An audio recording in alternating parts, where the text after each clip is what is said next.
Hello the ज्ञानपन YouTube channel में आपका स्वागत है। जैसा कि आपको पता है बीपीएससी और शिक्षा विभाग से जुड़े हुए तमाम खबर मैं आपके बीच लेके आता हूं।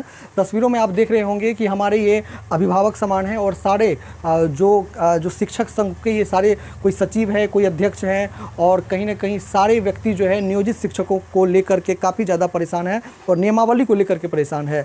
नियोजित शिक्षकों का क्या परेशानी है वो कहीं ना कहीं आप 4 बिंदुओं में समझेंगे और ये सरकार से क्या मांग करती है। देखिए, सरकार बिल्कुल कहीं ना कहीं अब इन लोगों का ये हो गया था कि सरकार से ना संवाद हो पाता है, ना सरकार से किसी भी तरह की चर्चा हो पाती है और ना सरकार के कान पे जू रेंगती है। शिक्षा मंत्री तो पहले ही सबको क्लीन चिट कर दिया कि आप जाके पढ़िए, आप इस चीज़ में मत लगे रहिए, आंदोलन वगैरह नहीं करिए। लेकिन ये लोग जो हैं कहीं ना कहीं नियोजित शिक्षकों का जो सारा गुट है वो जो हाईकोर्ट का भी दरवाज़ा खटखटाया और हाईकोर्ट से 29 अगस्त को ये कहीं ना कहीं अब अगली सुनवाई का मतलब ये बात रखा गया कि अगली सुनवाई 29 अगस्त को होगी। तो क्या है मामला, चलिए देखिए 4 पॉइंटों में समझिए। तो ये सभी जो है कहीं ना कहीं इनको समर्थन जो है 100 विधायकों का समर्थन मिला हुआ है।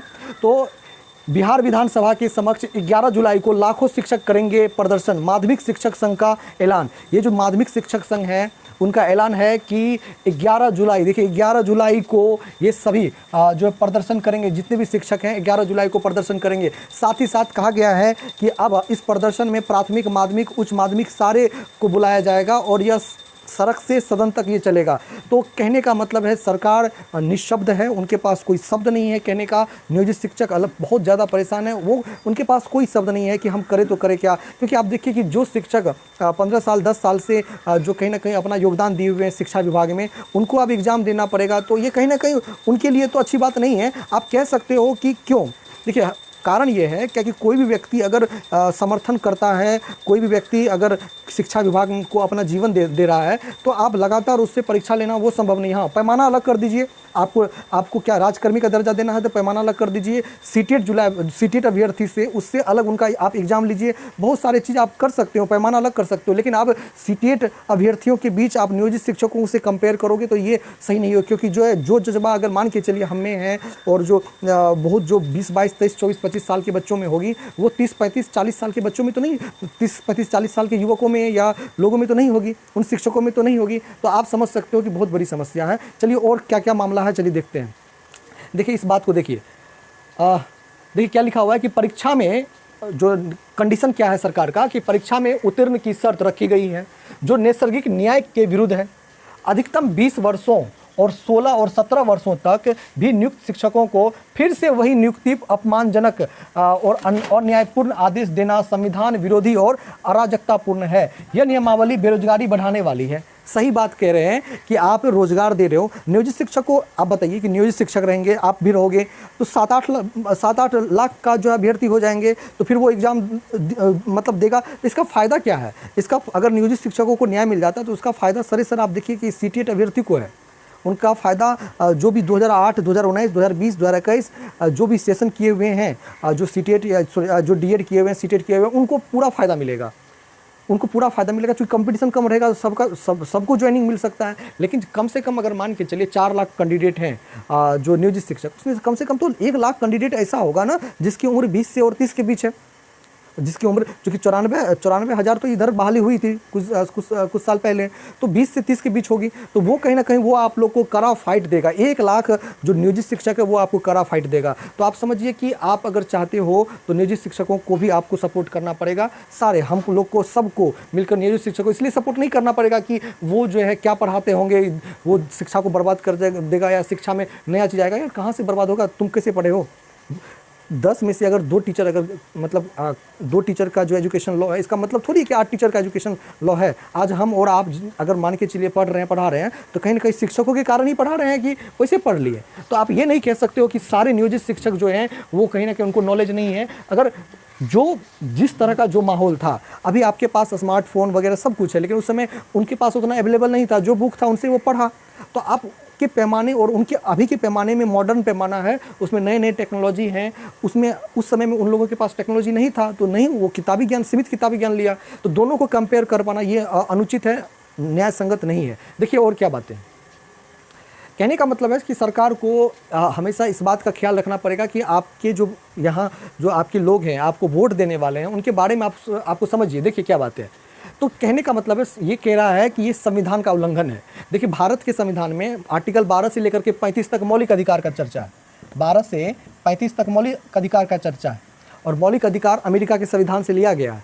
तो कहने का मतलब है कि अमेरिका वाला भी सोचता होगा, अमेरिका वाला भी सोचता होगा कि किस तरह के अधिकार हमसे भारत में लिए और भारत जो है उसका सही प्रयोग नहीं कर रहा है। देखिए क्या है कि भारतीय संविधान के अनुच्छेद 14 का उल्लंघन है, 14 का उल्लंघन है, समता का जो अधिकार है उनका उल्लंघन है, यानी राइट ऑफ इक्वलिटी उसका जो उल्लंघन है। देखिए अध्यापक नियमावली 2023 की कंडिका 8 में पूर्व से कार्यरत पंचायत और नगर निकाय द्वारा नियुक्त शिक्षकों की आयोग द्वारा विज्ञापित पदों पर नियुक्ति के लिए परीक्षा में बैठने की बाध्यता निर्धारित की गई है। यह भारतीय संविधान के अनुच्छेद 14 का उल्लंघन है। उन्होंने कहा कि एक ही प्रकार के विद्यालय में एक ही तरह के पाठ्यक्रम पढ़ाने वाले 3 वर्ग शिक्षक बहाल किए जाएंगे। यह नियमावली शिक्षकों के बीच भेदभाव है। 3 प्रकार के शिक्षक होंगे, तीनों का पेमेंट अलग होगा, इसका पेमेंट अलग, इसका पेमेंट अलग, इसका पेमेंट अलग। तो क्या बताइए कि वो जो है बच्चों को क्या ज्ञान देंगे? बच्चों को ज्ञान देंगे कि वो डिप्रेशन में रहेंगे? आप बताइए।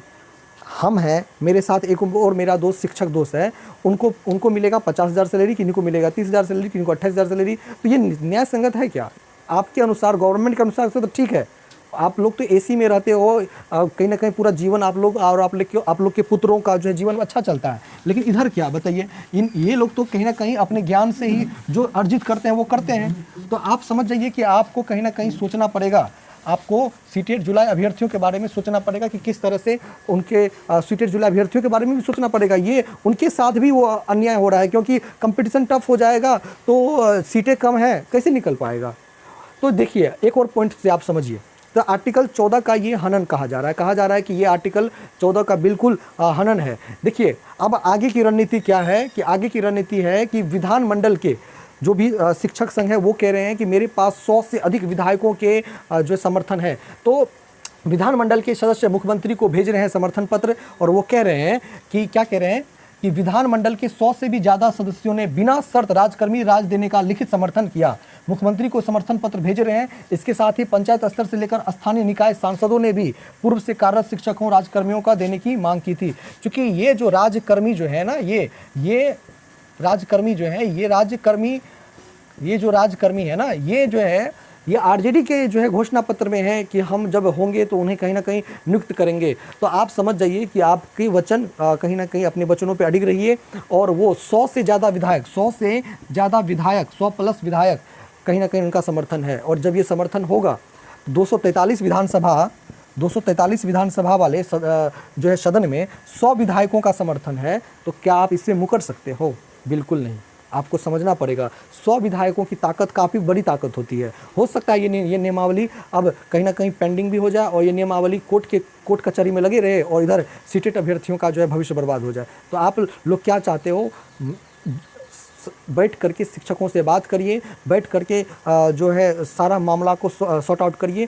क्यों आप लोग ऐसा मौका देते हो कि ये सारा चीज़ जो है वो चला जाता है कहाँ? कोर्ट के चक्कर में चला जाता है। तो 11 जुलाई को अगर बात नहीं बनी तो 11 जुलाई को कहीं ना कहीं विशाल धरना प्रदर्शन इन सब के द्वारा होगा, और इस धरना प्रदर्शन में कहीं ना कहीं सारे जो विधायक के साथ साथ विधायक रहेंगे सदन में, और जो है शिक्षक संघ रहेंगे सड़क पर। इसीलिए संसद से सड़क, सड़क से संसद तक ये सब चलता रहेगा। तो आप समझ जाइए कि आपके लिए आवाज़ उठ रही है, और सही मायने में ये तो न्याय संगत है नहीं। अगर मान के चलिए कि विधायकों के साथ भेदभाव होता है, नहीं होता है।